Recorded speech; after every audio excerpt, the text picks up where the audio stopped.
Yep, and then I'll go to you. Turkey. I asked a couple of questions last week, just to follow up those questions. First, how do you view the current unfolding corruption case in Turkey? It has been 5 weeks now. Well, we've been following Turkish domestic developments in the wake of the corruption investigations. As we've said repeatedly, and I will repeat again today, we are not going to comment on those investigations beyond reiterating our support for the strong desire of Turkey's citizens to see all investigations conducted in a fair, transparent, and democratic manner. I think, as you heard the Secretary say earlier this week, the United States is not and will not become involved in Turkey's domestic politics. I think we'll leave it up to them to have those conversations. Last week I again asked whether the Prime Minister Erdogan has been, and the government has been arguing that there's a coup attempt and this has nothing to do with the corruption.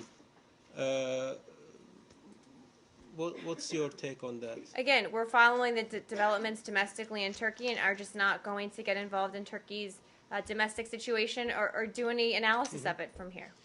The government accuses the Gülen movement. It is an Islamic movement, and they accuse that they are behind these cases. First of all, what do you know about the Gülen movement? What's your assessment? I think, as Jen said, we're not going to do an assessment on an internal Turkish domestic matter. Obviously, we're in contact with the Turkish government on a range of issues, but we're just not going to do more of an assessment of this group that you've asked about, I think, than that.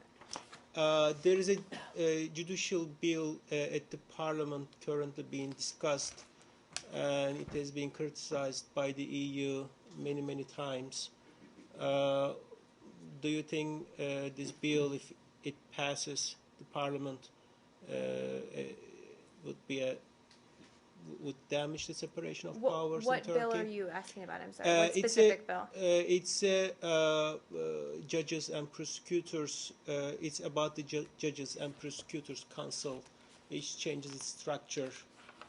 I'm again just follow up this question from last week. Again, I hate to sound like a broken record, but these are all internal Turkish domestic issues, and it's just not our position to take a position on them one way or the other. Thanks. Yes.